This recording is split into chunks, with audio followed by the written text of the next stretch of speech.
Bismillah. Assalamualaikum warahmatullahi wabarakatuh.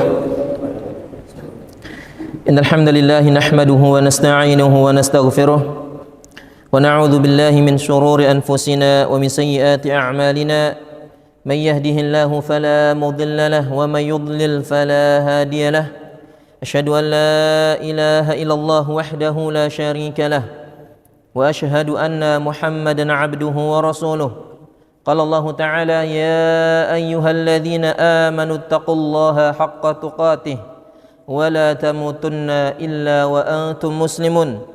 Ya ayyuhan nasu taqu rabbakumul ladzi khalaqakum min nafsin wahidah wa khalaqa minha zawjaha wa batha minhuma rijalan katsiran wa nisaa'a wattaqullaha alladzi tasaaluna bihi wal arham innallaha kana 'alaikum raqiba. Ya ayyuhalladzina amanu taqullaha wa qulu qawlan sadida yuslih lakum a'malakum wa yaghfir lakum dhunubakum wa man yuti'illaha wa rasulahu faqad faza fawzan 'azima. Amma ba'd, fa inna asdaqal hadithi kitabullah wa khairal hadi hadi Muhammadin sallallahu alaihi wasallam wa syarral umuri muhdatsatuha wa kullu muhdatsatin bid'ah wa kullu bid'atin dhalalah wa kullu dhalalatin finnar. Ikhwatal iman, kaum muslimin yang semoga dirahmati oleh Allah Subhanahu wa taala, kita melanjutkan pembahasan dari kaedah-kaedah di dalam Al-Qur'an, dan kita akan masuk kepada kaedah yang kelima. Kaedah yang kelima, di mana kaedah yang kelima yang dibawakan oleh penulis hafizahullah taala berbunyi wa qad khaba man iftara, wa qad khaba man iftara, dan sungguh merugi orang-orang yang berdusta, dan sungguh merugi orang-orang yang berdusta. Kaidah ini disebutkan oleh Allah Subhanahu wa taala di dalam Al-Qur'an surat Thaha ayat 61. Surat Thaha ayat 61 ya, yang menjelaskan tentang kerugian bagi orang-orang yang suka berdusta. Namun kalau kita lihat, dan sebagaimana yang dijelaskan oleh penulis, kaidah ini menceritakan tentang kisah perseteruan antara Nabiullah Musa alaihi salam dengan penyihir-penyihir Fir'aun, sebagaimana dijelaskan di ayat yang ke-59-nya, di mana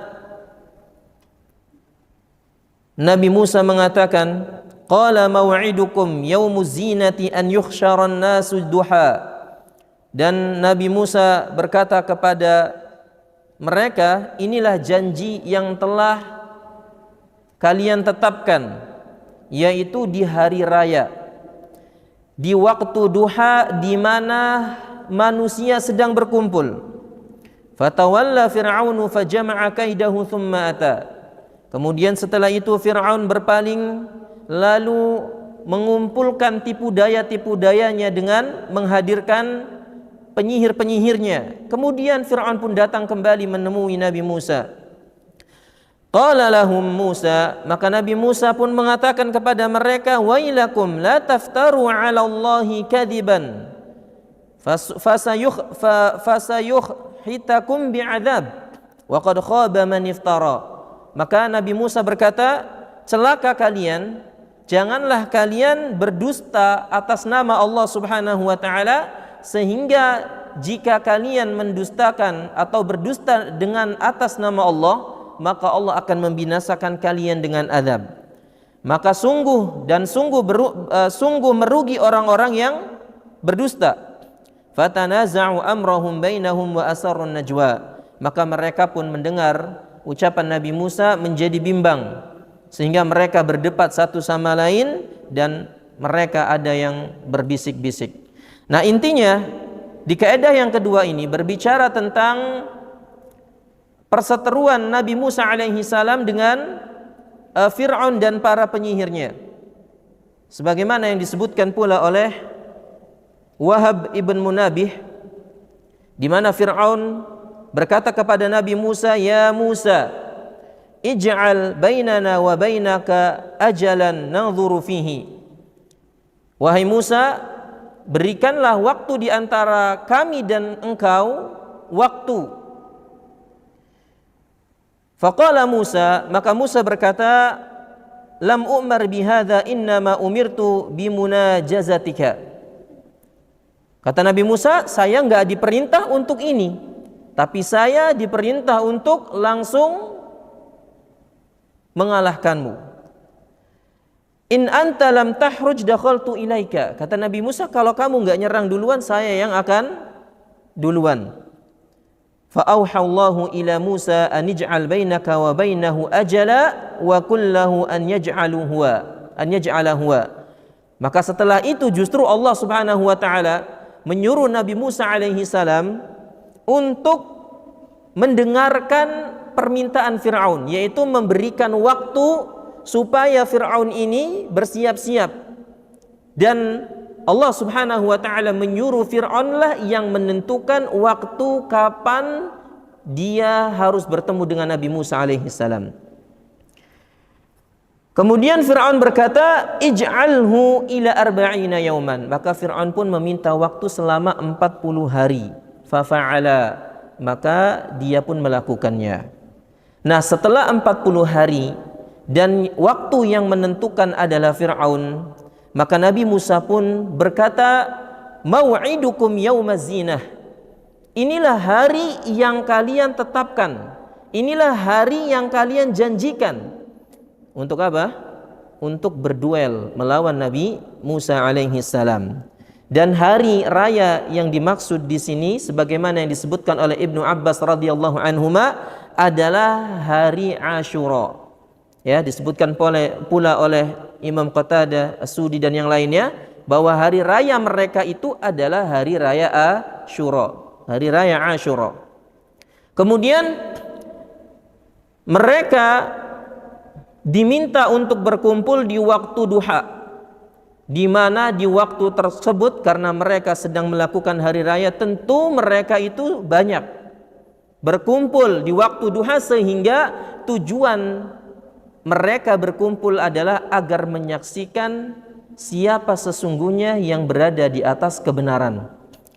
Karena inilah ajaran yang dibawa oleh para nabi dan rasul, itu adalah perkara yang jelas. Tidak ada yang samar, tidak ada yang disembunyi-sembunyikan, semuanya itu jelas. Sehingga di antara ciri dakwanya para nabi dan rasul itu adalah menjelaskan perkara-perkara dengan gamblang, dengan jelas, tidak ditutup-tutupi. Ya, berbeda dengan taqiyah yang dilakukan oleh orang-orang Syiah, mereka sembunyi-sembunyi dulu. Tapi agama Islam dan agama yang dibawa oleh para rasul itu jelas terang benderang, yang hak, yang batil. Taib. Kemudian setelah mereka berkumpul, fatawalla fir'aunu fajama'a kaidahu thumma ata. Maka Fir'aun pun memanggil dan menyiapkan para penyihirnya, lalu bertemu dengan Nabi Musa alaihi salam. Dan tatkala itu Nabi Musa ditemani oleh saudaranya, yaitu Nabi Harun alaihi salam. Maka disitulah Nabi Musa berkata kepada mereka, "Wailakum, celaka kalian, la taftaruna 'ala Allahi kadiba." Janganlah kalian berdusta atas nama Allah Subhanahu wa taala. Kenapa? Karena sejatinya para penyihir yang disuruh oleh Fir'aun, yang mereka ini dikumpulkan dalam kurun waktu 40 hari, dipilih yang paling hebat-hebatnya, mereka sejatinya ketika bertemu dengan Nabi Musa dan Harun itu tahu bahwa mereka ini bukan penyihir, bahwa mereka ini ada tanda-tanda kenabian di tengah-tengah mereka, yaitu yang ada pada Nabi Musa dan Nabi Harun. Makanya di sini Nabi Musa menegaskan, la taftaru 'ala Allahi kadiba. Janganlah kalian berdusta atas nama Allah Subhanahu wa taala. Kalian sebenarnya tahu bahwa apa yang kalian akan lakukan ini adalah sebuah kedustaan. Sihir-sihir palsu, sihir-sihir yang memanipulasi, ya seakan-akan orang itu memandangnya hebat, tapi padahal itu adalah dusta. Fayuskhitakum bi'adzab. ya, dan jika kalian tetap berada di atas amalan kalian, maka Allah akan membinasakan kalian dengan azab. Maka barulah setelah itu Allah katakan, wa qad khaba man iftara, sungguh merugi orang-orang yang berbuat dusta. Fatanaza'u amrahum bainahum wa asarrun najwa, sehingga mendengar hal tersebut mereka bimbang, ya, berdebat antara satu sama yang lain. Bahkan di antara mereka ada yang mengatakan, laisa hadza bikalamin sahir innama kalamun nabi. Ini adalah ucapan yang diucapkan bukan oleh penyihir, tapi adalah ucapan yang diucapkan oleh para nabi. Jadi sehingga mereka ini sebenarnya berdebat. Ya, tapi ada juga yang mengatakan bahwasanya Nabi Musa adalah penyihir, ya. Bahkan mereka mengatakan, in hadzani lasakhirani yuridani an yukhrijakum min ardikum bisihrihima wa yadhhaba bi tariqatikumul muthla. Sebagian mereka mengatakan dua orang ini, yaitu Nabi Musa dan Nabi Harun, ini adalah penyihir yang akan mengeluarkan kalian Fir'aun dan bala tentaranya dari tempat tinggal kalian, yang akan menghilangkan jabatan atau kedudukan kalian, kata mereka. Fa'ajmi'u kaidahum, lalu mereka pun, ya, memulai tipu dayanya, ya, dengan dengan penyihir-penyihirnya. Tsumma tusaffa, lalu mereka datang berbaris-baris. Wa qad aflahal yauma man ista'la, maka Allah katakan sungguh beruntung orang-orang yang menang. Jadi intinya perseteruan mereka dimenangkan oleh Nabi Musa alaihi salam, ya, yang di sini menjadi peringatan bagi kita dan berkaitan dengan tema kita adalah bahwasanya dilarang bagi kita untuk berdusta, karena Allah Subhanahu wa taala mengabarkan bahwa kedustaan itu tidak mendatangkan kecuali kerugian. Ya, maka berdusta atau makna iftira di dalam ayat ini itu terkadang maknanya adalah al-kadzib, dusta, terkadang juga maknanya asyirku, syirik, dan terkadang juga maknanya adalah az-zulmu, yaitu kezaliman. Ya, dan semua makna tiga ini, jadi iftira itu tadi maknanya bisa bohong, bisa maknanya syirik, dan bisa maknanya kezaliman. Semua makna ini itu disebutkan di dalam Al-Quran yang menunjukkan tentang kerusakan. Jadi tiga-tiganya ini mengantarkan seseorang itu kepada kerusakan, baik itu dusta, syirik, ataupun kezaliman. Ya, makanya Imam Ibnul Qayyim rahimahullahu taala dalam kitabnya Shawa'iq al-Mursalah mengatakan, qad dhamina subhanahu annahu la budda an yukhayyiba ahlal iftira wa la yahdihim wa annahu yuskhituhum bi'adzabih.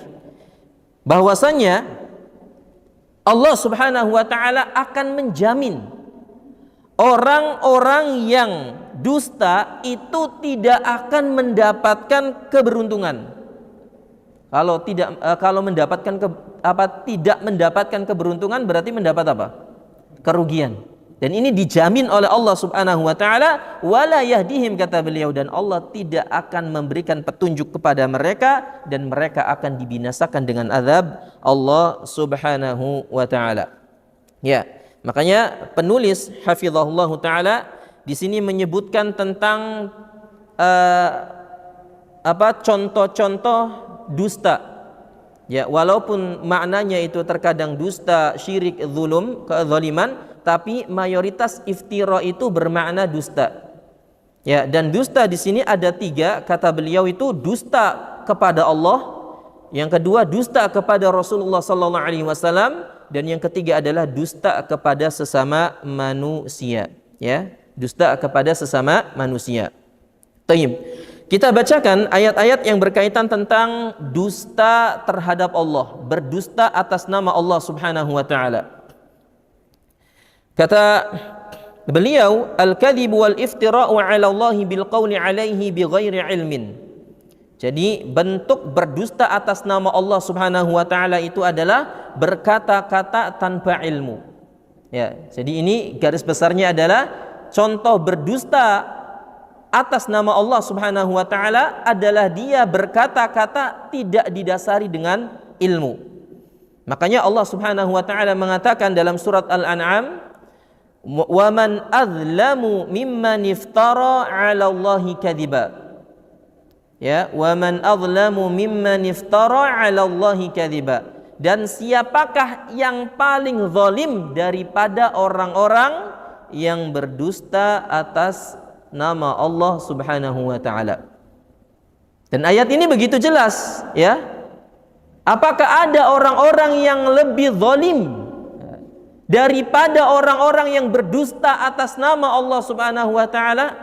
Menandakan bahwasanya berdusta atas nama Allah, berbicara tentang Allah tidak didasari dengan ilmu, itu dosa besar.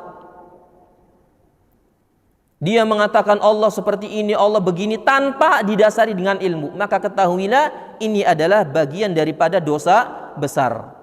Bahkan disebutkan merupakan dosa yang paling besar, bahkan lebih besar daripada kesyirikan. Sehingga di sini menjadi rambu-rambu bagi kita agar berhati-hati, agar menjaga lisan kita jika berbicara tentang Allah, tentang agama, ya, padahal kita tidak mengetahuinya, maka lebih baik kita katakan Allahu a'lam. Atau lebih baik kita diam daripada kita mengatakan sesuatu yang sebenarnya kita tidak ketahui. Ya. Taib. Kata beliau, wa qad dalla al-Qur'anu ala anna al-qawla 'ala Allah bighairi 'ilmin a'dhamul muharramati 'ala al-itlaq. Kata beliau bahwasanya Al-Qur'an telah menunjukkan bahwasanya orang yang berbicara tentang Allah tanpa ilmu ini merupakan dosa yang paling besar. Apa dalilnya? Dalilnya ada pada surat Al-A'raf ayat 33. Ayat 33. Kata Allah Subhanahu wa taala, "Qul innama harrama rabbiyal fawahisha ma dhahara minha wa ma batan wal ithma wal baghya bighairil haqq wa an tusyriku billahi ma lam yunazzil bihi sultana wa an taqulu 'ala Allahi ma la ta'lamun." Katakanlah wahai Muhammad, sesungguhnya Rabbku telah mengharamkan pertama perbuatan keji yang nampak ataupun yang tidak nampak, wal ithma wal baghya bighairil haqq, dan yang kedua adalah dosa dan kezaliman tanpa hak, kejahatan-kejahatan. Wa antusyriku billahi ma lam yunazzil bihi sultana, dan Allah mengharamkan kesyirikan atas kalian yang Allah tidak turunkan penjelasan tentangnya, ya kesyirikan. Dan yang keempat adalah wa antaqulu 'ala Allahi ma la ta'lamun, dan Allah haramkan kalian berbicara terhadap tentang Allah padahal kalian tidak mengetahuinya. Makanya Imam Ibnul Qayyim menjelaskan bahwasanya ayat ini disebutkan oleh Allah Subhanahu wa taala tentang dosa dari yang ringan, kemudian yang lebih berat, yang sedang, dan yang paling berat. Jadi urut dari ringan sampai paling berat. Tadi yang pertama apa? Fawahish, yaitu perbuatan keji. Yang kedua az-zulum, kejahatan, kezaliman. Kemudian yang ketiga lebih berat lagi apa? Syirik. Apakah Allah Subhanahu wa taala berhenti menyebutkan kejahatan-kejahatan atau keburukan pada dosa syirik? Ternyata tidak. Ada dosa yang keempat, yaitu adalah berbicara tentang Allah tanpa dasar ilmu. Sehingga para ulama sepakat bahwasanya dosa berbicara tentang Allah tanpa ilmu lebih besar daripada dosa kesyirikan. Makanya ikhwatal iman yang semoga dirahmati oleh Allah Subhanahu wa taala, kita diperintah oleh Allah Subhanahu wa taala untuk meninggalkan semua perkara yang tidak kita ketahui ilmunya. Allah Subhanahu wa taala memerintahkan kepada kita untuk meninggalkan semua perkara yang tidak kita ketahui ilmunya berkaitan tentang agama. Allah mengatakan wala taqfu ma laysa laka bihi ilm, dan janganlah kalian ikuti sesuatu yang kalian tidak tahu ilmunya. Ya, kenapa? Karena mengikuti sesuatu yang tidak kita tahu ilmunya, ini adalah merupakan sumber kesesatan. Jadi kalau kita tadi perhatikan ada 4 dosa ini, sumbernya itu di yang paling gede tadi. Kenapa? Berbicara tentang Allah tanpa dasar ilmu. Jadi ini merupakan sumber kejahatan, sumber keburukan, sumber kesesatan itu ada pada ketika seseorang berbicara tanpa ilmu. Pasti akan menuju kepada kesesatan. Maka dari itu Allah Subhanahu wa taala juga menyebutkan dalam ayat yang lain, ya, dalam surat An-Nahl ayat 116, wala taqulu lima tasifu alsinatukumul kadhiba hadza halalun wa hadza haramun liyaftaru 'ala Allahil kadhib innallaha yaftaruna 'ala Allahil kadhiba la yuflihun. Kata Allah, janganlah kalian mengucapkan dengan lisan-lisan kalian perkataan dusta. Ini halal, ini haram, yang sejatinya kalian tidak tahu ini halal apa haram, sehingga kalian berdusta atas nama Allah Subhanahu wa taala. Dan sesungguhnya orang-orang yang berdusta atas nama Allah tidak akan beruntung, tidak akan beruntung, ya, alias merugi. Makanya kaidah ini subhanallah, ya, sangat berarti bagi kehidupan kita, agar jangan sampai kita ini terjerumus ke dalam kebinasaan, ya, tanpa kita sadari atau bahkan kita sering menyepelekannya. Apa itu? Berbicara tanpa ilmu. Ngomongnya itu ceplas-ceplos, ya. Padahal yang diomongkan ini adalah berkaitan tentang agama, subhanallah. Ya. Kalau ditanya kenapa kita ini kalau ngomong berkaitan tentang agama harus tahu ilmunya, harus didasari dengan ilmunya, maka jawabannya gampang. Karena agama itu adalah milik Allah Subhanahu wa taala. Ya, karena agama ini adalah milik Allah Subhanahu wa taala. Makanya kalau kita beragama, berbicara tentang agama, harus tahu ilmunya dari Allah Subhanahu wa taala. Ya, ala lillahi dinul khalis, kata Allah, ketahuilah bahwa agama yang murni ini milik Allah Subhanahu wa taala. Allah juga berfirman, inna dina 'indallahi Islam. Sesungguhnya, ya, agama di sisi Allah adalah agama Islam. Ya, karena agama ini milik Allah Subhanahu wa taala, maka siapapun yang berbicara tentang agama, maka dia harus mempunyai dasarnya, harus mempunyai ilmu, harus mempunyai bukti yang dia jadikan hujjah di hadapan Allah Subhanahu wa taala. Ya, jangan sampai kita seperti orang-orang Yahudi. Ya, mereka mengatakan lan yadkhulal jannata illa man kana hudan aw nasara. Kata mereka, enggak bakal masuk surga manusia itu kecuali jadi orang Yahudi atau orang Nasrani. Maka Allah Subhanahu wa taala katakan tilka amaniyuhum, itu adalah angan-angan mereka doang. Qul hatu burhanakum in kuntum shadiqin. Kata Allah, datangkan buktinya. Apa dasar kalian mengatakan seperti itu? Kalian mengatakan bahwa surga itu hanya dimasuki oleh orang Yahudi dan Nasrani. Apa dalilnya? Jika kalian benar seperti itu. Ya, tapi ya begitulah, ya.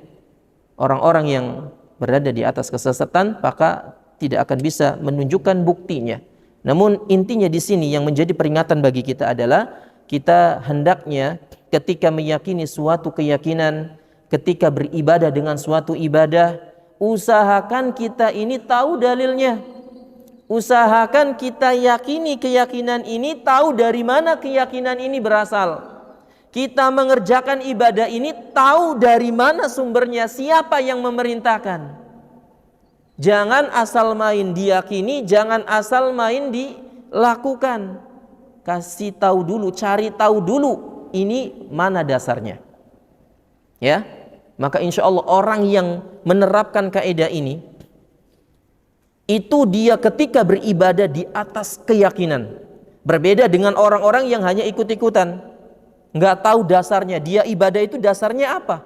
nggak tahu dia, itu pasti beda pahalanya. Kualitas ibadahnya juga pasti berbeda dengan orang yang mengetahui dalilnya. Karena orang yang mengetahui dalil pasti akan lebih yakin, pasti akan lebih khusyuk dalam beribadah kepada Allah Subhanahu wa taala. Baik.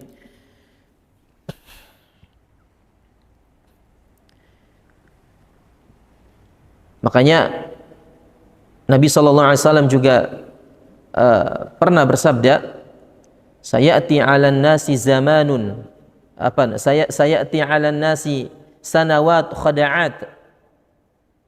Kata Nabi, akan datang kepada manusia tahun-tahun yang penuh dengan manipulasi, penuh dengan penipuan. Yusaddiqu fiha al-kadhib wa yukadzibu fiha sadiq. Di mana orang yang jujur itu dianggap bohong dan orang yang bohong itu justru dianggap jujur. Wa yu'tamanu fihal kha'in wa yukhawwanu fihal amin. Pun juga orang yang amanah dianggap sebagai pengkhianat dan orang yang pengkhianat justru dianggap sebagai orang yang amanah. Kebalik, akan ada saat dan zaman seperti itu kata Nabi. Kemudian Nabi melanjutkan wa yantiqu fiha ruwaibidah, dan akan muncul pula orang-orang yang disebut dengan ruwaibidah. Maka dikatakan wa ma ruwaibidah, apa yang dimaksud dengan ruwaibidah atau siapakah orang-orang yang disebut dengan ruwaibidah ini? Maka kata Nabi sallallahu alaihi wasallam, ar-rajulu tafih fi amril 'amah. Orang yang dia itu bahlul, bodoh, tapi berbicara tentang perkara-perkara yang besar. Jadi orang-orang yang tidak tahu dasar ilmunya, tapi dia sok tahu, akhirnya dia ngomongnya tanpa ilmu. Maka inilah yang disebut dengan ruwaibidah. Dan di zaman sekarang sudah ada apa belum? Banyak ya.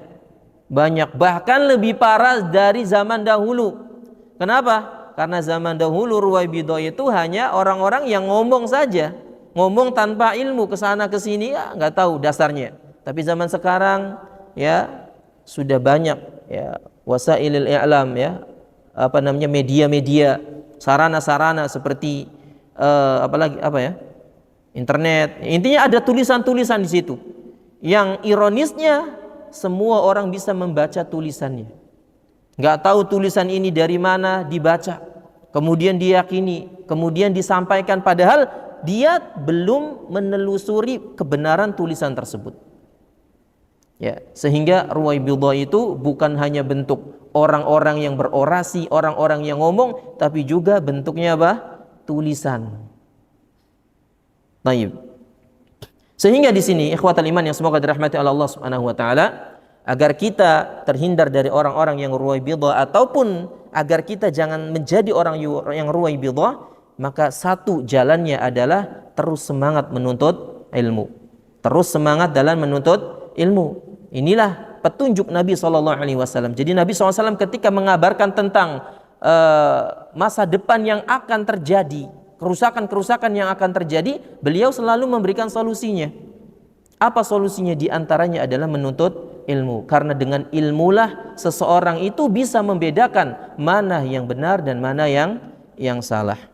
Maka semakin orang itu jauh dari majelis ilmu, semakin jauh dari thalabul ilmi, maka dipastikan dia akan semakin tersesat dari kebenaran. Bingung dia kesana kesini, nggak tahu arahnya. Tapi berbeda dengan orang-orang yang dia berilmu, dia tahu tujuannya mau kemana. Naam, ikhwatal iman yang semoga dirahmati oleh Allah Subhanahu wa taala. Kemudian penulis melanjutkan, wa kullu man takallama fi syar'i bighairi ilmin fahuwa minal muftarina 'ala Allah. Maka semua orang yang berbicara tentang syariat agama ya, yang tidak didasari dengan ilmu, maka mereka masuk kategori ayat ini berdusta atas nama Allah Subhanahu wa taala. Jadi orang-orang yang mereka sengaja berbicara, tahu dia tidak tahu ilmunya tapi tetap berbicara, atau bahkan dia tahu itu kesalahan tapi dia tetap memaksakan untuk menjelaskannya, ya, tahu dia ini salah, maka dia termasuk orang-orang yang berdusta atas nama Allah Subhanahu wa taala. Kemudian kata beliau, sawa'un fi babil asma'i was sifat au fi abwabi halali wal haram au fi ghairiha min abwabid. Sama juga dalam perkara asma wa sifat, kata beliau. Ya, karena orang-orang yang menyimpang dalam asma wa sifat ini banyak. Orang-orang yang menyalahgunakan tentang nama dan sifat Allah itu begitu banyak. Di antaranya adalah Mu'attilah, orang-orang yang mengingkari nama dan sifat Allah, atau mengingkari sebagian, menetapkan sebagian. Ada juga orang yang menetapkan menetapkan nama Allah tapi mengingkari sifatnya. Ya, Jahmiyah dan teman-temannya itu menyimpang dalam masalah asma wa sifat. Pun juga orang-orang yang musyabbiha, yang suka menyamakan sifat Allah dengan makhluknya. Masih ada aja ya, sifat Allah itu disamakan dengan sifat makhluknya. Padahal dalam masalah hal ini kaedahnya sangat jelas. Dalam surah ayat 11, laisa kamitslihi syai'un wa huwas sami'un basir. Allah itu tidak sama dengan apapun itu. Kalau tidak sama dengan apapun, maka nggak bakal sama hakikatnya. Meskipun namanya sama, pasti hakikatnya berbeda. Jikalau sesama manusia saja namanya sama, hakikatnya berbeda. Contohnya, ana bisa ngomong, antum juga bisa ngomong, tapi kan suaranya beda, ya enggak? Ya, apalagi Allah Subhanahu wa taala, tentu pasti berbeda. Taib. Ataupun juga ada orang-orang yang menetapkan nama Allah tapi tidak ditetapkan Allah. Ada enggak? Jadi ada orang yang menetapkan ini nama Allah tapi Allah tidak tetapkan, karena hakikatnya yang menetapkan nama dan sifat Allah siapa? Allah itu sendiri melalui lisan Rasulnya. Tapi ada orang-orang yang menetapkan nama Allah tapi tidak ditetapkan oleh Allah dan Rasulnya, seperti orang-orang Nasrani. Mereka meyakini bahwa di antara nama Tuhan itu ada Bapa, ada Tuhan Bapa, ya, ada Tuhan Anak, ada Tuhan Ibu juga, ya, macam-macam. Ya, ini nggak ada dalilnya seperti ini. Mereka berbicara tanpa ilmu. Atau juga ada orang-orang yang menjadikan sesembahan mereka selain Allah mirip dengan nama Allah, seperti orang-orang musyrikin. Mereka menyembah Al-Uzza, itu berasal dari kata Al-Aziz, sifat Allah, nama dan sifat Allah. Kemudian Al-Lata itu berasal dari kata Allah, ilah. Jadi dipelintil oleh mereka, nama dan sifat Allah ini dijadikan nama sesembahan mereka. Ada juga orang-orang yang menyebut nama Allah itu dengan nama yang tidak pantas. Seperti orang-orang Yahudi menyebut Allah itu apa? Fakir. Kurang ajar, ya. Kata mereka, innallaha faqiru wa nahnu aghnia. Allah itu fakir, sedangkan kami itu kaya. Mereka juga mengatakan, yadullahi maghlulah, tangan Allah itu terbelenggu. Ya.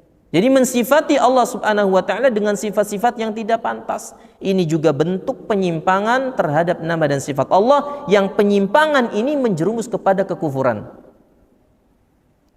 Ada juga penyimpangan yang lainnya, seperti misalnya penyimpangan yang dilakukan oleh kaum muslimin, meskipun ini penyimpangannya lebih ringan daripada sebelumnya.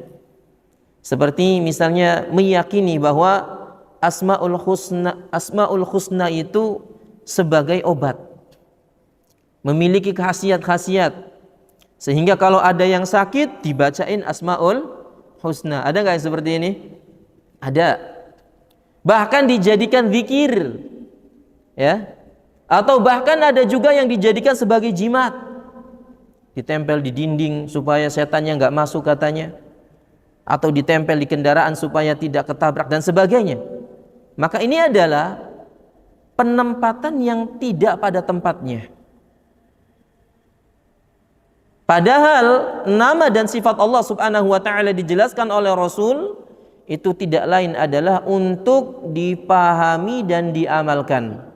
Kata Nabi SAW, man ahsaha dakhalal jannah, siapa yang menghafal, ya, ahsa itu masuk di dalamnya menghafal, memahami dan mengamalkan nama dan sifat Allah, pasti masuk surga, kata Nabi. Itu yang diinginkan dari asma wa sifat. Atau dalam ayat lain juga Allah mengatakan, walillahi asmaul husna fad'uhu biha. Allah itu punya nama-nama yang baik, maka berdoalah dengan nama-nama tersebut. Maksudnya adalah sebelum kita berdoa, kita puji Allah Subhanahu wa taala dengan nama dan sifatnya. Ini maksudnya. Karena orang yang berdoa dengan memuji Allah Subhanahu wa taala terlebih dahulu akan mudah diijabah. Dan sekali lagi, jika kita misalnya diperumpamakan kepada manusia, kita pengen minta bantuan kepada manusia, kita puji dulu orang yang akan kita minta bantuan. Mereka senang nggak? Senang. Bantu kita apa tidak? Insya Allah akan dibantu. Kepada manusia saja kita perlakukan seperti itu, apalagi kepada Allah Subhanahu wa taala. Falillahu mathalul a'la. Taib. Intinya, ikhwatul iman yang semoga dirahmati oleh Allah Subhanahu wa taala, ada orang-orang yang menyimpang dalam masalah asma wa sifat. Makanya Allah Azza wa Jalla mengatakan, wa dharul ladzina yulhiduna fi asma'ihi sayuzzawna ma kanu ya'malun. Dan tinggalkanlah orang-orang yang menyimpang dalam memahami nama dan sifat Allah, karena mereka ini akan dibalas sesuai dengan apa yang mereka lakukan. Ya. Maka orang-orang yang menyimpang tadi, mereka berdusta atas nama Allah. Kemudian juga ataupun dalam perkara halal dan haram, kata beliau, ataupun dalam perkara-perkara agama yang lainnya. Ya, dalam perkara-perkara agama yang lainnya, maka kita harus berdasarkan ilmu, ya. Kemudian beliau melanjutkan juga, wali ajli hadza kana katsirun minas salaf yatawarra'u an yajzima bi anna ma yufti bihi huwa hukmullah. Kemudian kata beliau, karena banyak juga di antara para salaf terdahulu, mereka itu wara', begitu sangat berhati-hati dalam mengeluarkan fatwa. Karena fatwa ini adalah bagian daripada ilmu Allah Subhanahu wa taala. Fatwa itu adalah bagian daripada agama Allah. Maka harus berhati-hati. Idza kanatil mas'alatu la nassa fiha wala ijma'a, dan jika permasalahan itu tidak didapati dalilnya dari Al-Qur'an ataupun dari hadis Nabi sallallahu alaihi wasallam, atau tidak pula ada ijma dari para ulama, maka kata mereka, liyattaqi ahadukum, hati-hati. Hati-hati. Jadi yang dimaksud hati-hati ini adalah dalam perkara-perkara agama yang tidak ada dalilnya, baik dari Al-Quran, hadis ataupun keterangan para ulama. Ya, ijma'nya para ulama itu tidak ada, maka ini yang harus kita hati-hati. Dan inilah yang diterapkan oleh para salafus saleh. Lalu mereka mengatakan, ahallallahu kadza wa harrama kadza, fayaqulullahu lahu kadzabta lam uhil kadza wa lam uharrim kadza. Mereka menjelaskan bahwasanya di dunia kamu mengatakan Allah haramkan ini, Allah halalkan ini, dan seterusnya. Tapi di akhirat kelak justru Allah mengatakan kamu dusta. Saya enggak haramin ini, saya enggak halalin ini. Nah, gimana coba kalau seperti itu? Ya, makanya dalam perkara-perkara yang tidak kita ketahui atau belum kita ketahui dalilnya, maka lebih baik kita diam atau berhati-hati dalam menjelaskannya. Makanya disebutkan tentang ada seseorang sekretaris yang menulis surat untuk Umar ibn Khattab radhiyallahu anhu. Sekretaris ini mengatakan, hadza ma arahu Allahu amiral mu'minina Umar. Di dalam suratnya itu ditulis, ini isinya itu adalah, ini adalah apa yang diperlihatkan oleh Allah kepada Umar. Ini adalah apa yang diperlihatkan oleh Allah kepada Umar. Paham maksudnya perkataannya? Jadi sekretaris ini menulis, ya, bermaksud baik sebenarnya. bahwa apa saya yang ditulis oleh Umar ini benar gitu loh. Tapi dengan bahasa ya seakan-akan itu adalah ilmu yang Allah berikan kepada Umar. Maka Umar radhiyallahu anhu pun menegur, la takul kadza, jangan tulis seperti itu.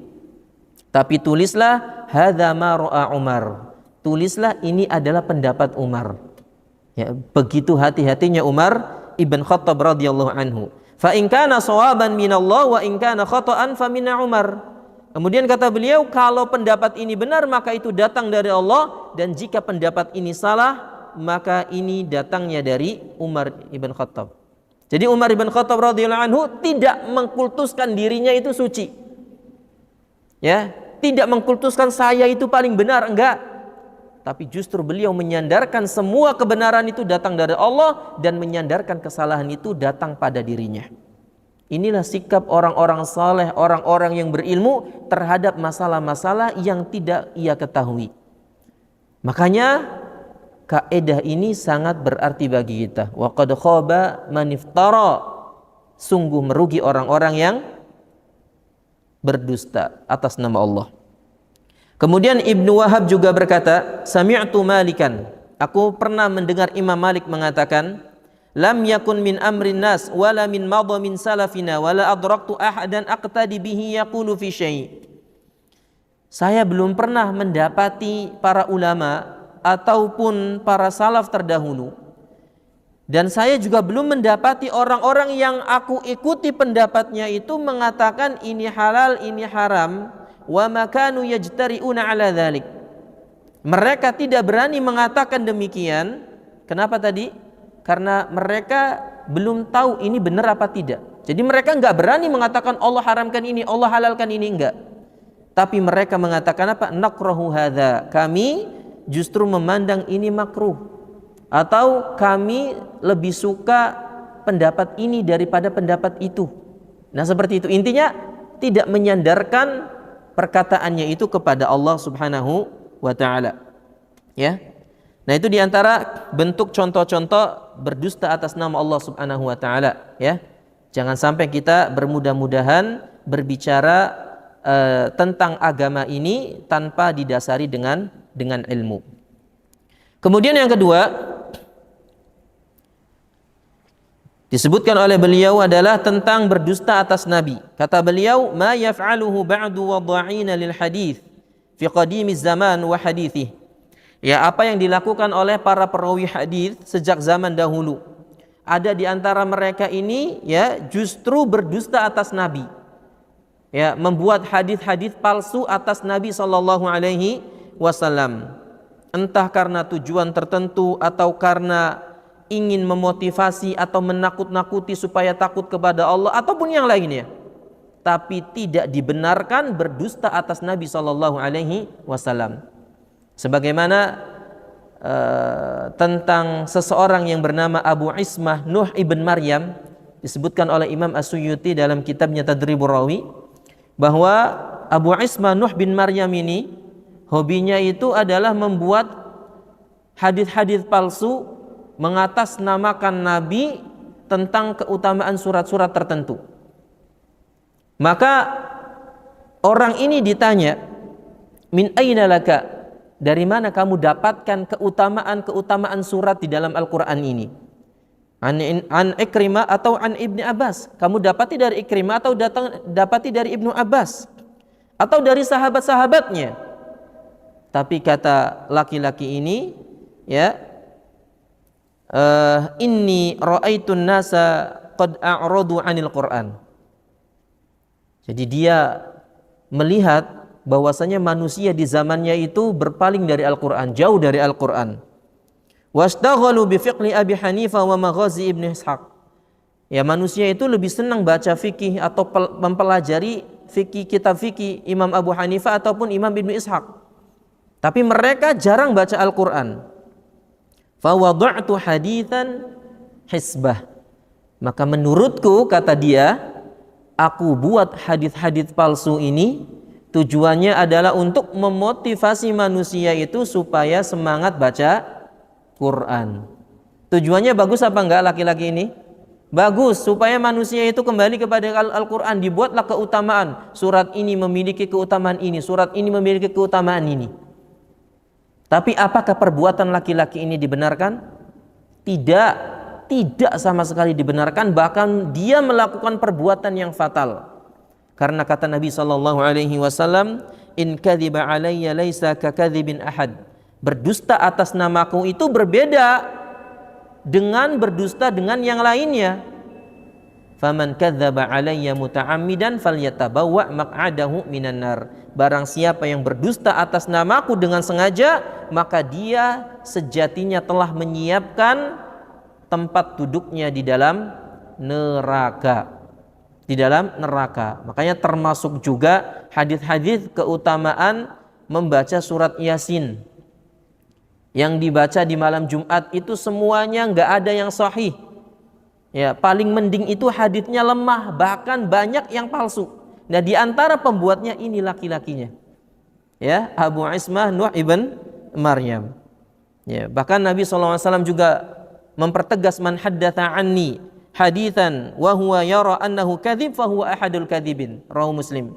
Barang siapa yang berbicara menyampaikan hadis dari Nabi, sedangkan dia ini ragu hadis ini benar apa enggak ya, sahih atau tidak, itu kata Nabi fahuwa ahadul kadzibin, dia termasuk pendusta. Artinya menyampaikan sebuah hadis yang ragu hadisnya ini benar apa enggak, sahih atau dhaif, itu dilarang oleh Nabi. Apalagi menyampaikan hadis yang sudah jelas palsu, lemah, disandarkan pula kepada Nabi. Maka ini tentu jauh lagi tidak boleh. Maka ini adalah contoh orang-orang yang berdusta atas nama Nabi SAW. Pun juga bentuk berdusta atas Nabi adalah mereka yang tidak taat terhadap perintah-perintah Nabi. Karena konsekuensi daripada syahadat Rasul adalah apa? Tasdiqu fima akhbar wa ta'atuhu fima amar wajtinabu ma naha anhu wazzajar wa alla yu'badallahu illa bima syara. Konsekuensi orang yang mengucapkan syahadat itu adalah mempercayai kabar dari Nabi seluruhnya, mentaati semua perintahnya, enggak pala pilih, menjauhi segala larangannya, dan Allah tidak disembah kecuali dengan apa yang disyariatkan oleh Nabi SAW. Maka orang-orang yang sengaja meninggalkan perintah-perintah Nabi atau justru mereka lebih fokus untuk membuat amalan-amalan sendiri, maka sejatinya mereka juga mendustakan Rasulullah SAW. Kemudian yang ketiga yang disebutkan oleh penulis adalah berdusta kepada sesama manusia. Ya, kepada sesama manusia. Dan beliau menyebutkan di antara sebab yang paling banyak seseorang itu mendustakan saudaranya itu dikarenakan karena faktor hasad. Karena faktor hasad. Atau karena faktor-faktor yang lainnya. Kemudian beliau juga menyebutkan 3 contoh terkait tentang berdusta kepada sesama kaum muslimin. Disebutkan yang pertama kisah tentang Al-Mutawakkil Khalifah Abbasi. Dakhala alaihi Abdul Aziz bin Yahya Al-Kinani. Ketika Abdul Aziz bin Yahya Al-Kinani bertemu dengan Al-Mutawakkil, dia berkata, "Ya Amirul Mukminin, ma ru'ya a'jabu min amril wathiq." Wahai Amirul Mukminin, ya, aku itu masih mengganjal dengan perkara yang terjadi kepada Wathiq. Wathiq itu adalah khalifah sebelumnya. Kenapa Wathiq ini qatala Ahmad bin Nasir? Wathiq ini membunuh Ahmad bin Nasir, yang mana Ahmad bin Nasir ini hobi membaca Al-Quran. Seorang ulama yang rajin, yang taat kepada Allah, yang suka baca Al-Quran, tapi dibunuh oleh Wathiq. Maka mendengar hal tersebut, Mutawakkil pun hatinya itu bimbang, mengganjal. Ada yang mengganjal dalam hatinya, sehingga ketika datang seseorang yang bernama Muhammad bin Abdul Malik Az-Zayyat, dia mengatakan, wahai Amirul Mukminin, kata dia, akhraqani Allahu bin nari in qatalahu Amirul Mukminin al-wathiq illa kafiran. Jadi yang pertama tadi Muhammad bin Abdul Malik Az-Zayyat ini justru mendukung perbuatan wathiq. Ya, saya siap dibakar oleh Allah Subhanahu wa taala jika yang dibunuh wathiq ini bukan seorang kafir atau ya orang kafir kan, makanya dibunuh oleh wathiq. Maka Mutawakkil pun datang ke Harthamah, dan Harthamah pun sama mendukung wathiq. Dia mengatakan, qatta'ani Allahu irban. Ya, semoga Allah memotong-motong tubuhku jika yang dibunuh oleh wathiq ini bukan orang kafir. Kemudian datang lagi kepada Ahmad bin Abi Du'ad, ya, seorang tokoh dari Mu'tazilah. Sama, dia juga mendukung wathiq. Kata dia, darrabani Allahu bil falih in qatalahu Amirul Mukminin wathiq illa kafiran. Bahwasanya yang dibunuh oleh wathiq ini adalah kafir. Dan tidak lama berserang, Al-Mutawakkil berkata, Az-Zayyat akhraqtuhu bin nar. Jadi suatu ketika Zayyat ini, yang orang yang pertama tadi, melakukan kesalahan sehingga justru dibakar oleh Mutawakkil. Yang dia tadi berjanji jika yang dibunuh oleh wathiq itu bukan orang kafir, saya siap dibakar oleh Allah. Ternyata dibakar oleh Mutawakkil. Orang yang kedua bernama Harthamah, dia bersumpah, semoga Allah memotong-motong tubuhku jika yang dibunuh oleh wathiq ini bukan orang kafir. Ternyata ketika melakukan kesalahan, yang memotong-motong, ya, Harthamah ini kabur, ya, ketika melakukan kesalahan. Kemudian dia bertemu dengan kabilah Khuza'ah.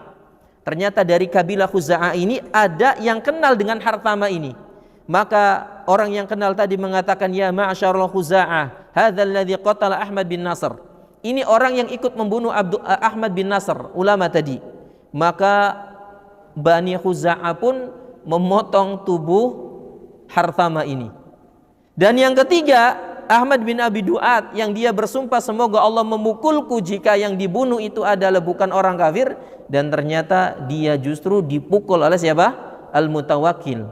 Jadi subhanallah, orang tiga tadi bersumpah atas nama Allah, ya, dengan atau berbicara tentang nama Allah dengan tidak didasari dengan ilmu, dengan kebencian, ya, karena mereka ini adalah orang-orang yang menyimpang, orang-orang yang suka menjilat pemimpin. Akhirnya mereka membenci para ulama, orang-orang yang saleh, dan Allah Subhanahu wa taala memberikan balasan kepada mereka, ya, doanya dikabulkan. Taib. Kemudian contoh yang kedua adalah kisah tentang seorang wanita, beliau sebutkan di sini, ya, seorang wanita yang dicerai oleh suaminya, dan beliau ceritakan kisahnya ini 7 tahun yang lalu. Ya, 7 tahun yang lalu. Jadi 7 tahun yang lalu ketika bercerai dengan suaminya, wanita ini menyukai salah satu keluarganya dan ingin menikahinya. Namun orang yang disukai wanita ini sudah punya keluarga, hidupnya tenang, punya anak 5. Kemudian ada sepupunya juga yang justru menyukai istri laki-laki yang disukai wanita tadi. Sehingga dua orang ini, wanita dan sepupunya ini, sepakat membuat tipu daya, memfitnah istrinya, sehingga mereka akhirnya bercerai. Setelah bercerai, ya, apa yang terjadi? Justru wanita tadi, ya, wanita yang pengen menikahi saudaranya tadi atau keluarganya tadi, itu terkena penyakit kanker darah. Sepupunya tadi yang memfitnah wanita yang benar tadi justru mati terbakar karena rumahnya konsleting listriknya. Sedangkan wanita yang difitnahnya tadi menikah lagi dengan laki-laki yang lebih kaya, yang lebih baik daripada sebelumnya. Dan laki-laki yang dia ingin nikahi itu justru menikah lagi dengan wanita lain. Sehingga yang didapat dari wanita tadi dan sepupunya itu apa? Tidak ada kecuali kebinasaan. Sehingga ini dampak daripada orang-orang yang berdusta, ya, sehingga Allah Subhanahu wa taala memberikan kerugian kepada mereka. Dan yang terakhir, ya, kisah tentang seorang yang disebut dengan Hammad. Dia ini pernah waktu SMA berselisih dengan salah satu murid yang pintar, dan akhirnya karena hasad dia memfitnah murid tadi dengan menaruh semacam jenis narkotika di dalam tasnya, dan pada akhirnya orang yang pintar tadi pun ya ditangkap polisi ataupun dikucilkan oleh yang lainnya, bahkan dibenci oleh keluarganya. Nah, setelah kejadian tersebut, Hammad yang memfitnah laki-laki tadi ini merasakan dampak dari keburukannya. Dia merasakan, ya, setelah itu dia tertabrak sehingga mengakibatkan salah satu tangannya itu lumpuh, ya, tidak bergerak. Kemudian dia berada di atas kursi, dan ketika dia menyadari kesalahannya, dia langsung minta maaf kepada orang yang ia fitnah. Dan apa yang terjadi? Justru orang yang difitnah tadi tidak mau memaafkannya. Justru dia sering berdoa setiap malam mendoakan keburukan untuk Hammad yang memfitnah laki-laki tadi. Jadi intinya apa, ikhwan rahimakumullah, bahwasanya orang-orang yang berdusta itu tidak lain akan mendapatkan kerugian, ya, hanya akan mendapatkan kerugian. Maka ingat kaidah yang kelima ini adalah waqad khaba man iftara, sungguh merugi orang-orang yang sering berdusta. Orang yang berdusta atas nama Allah, berdusta atas Nabi, atau berdusta pula kepada manusia yang lainnya. Sehingga ini menjadikan rambu-rambu bagi kita agar bisa menjaga sikap kita, menjaga lisan kita, jangan sampai kita itu menjadi orang-orang yang suka berdusta. Wallahu a'lam bishawab. Mudah-mudahan kaidah yang kedua ini bisa difahami dan bisa diamalkan dan bisa bermanfaat untuk kehidupan kita. Subhanakallahumma wa bihamdika asyhadu an la ilaha illa anta astaghfirullah wa atubu ilaik. Assalamualaikum warahmatullahi wabarakatuh.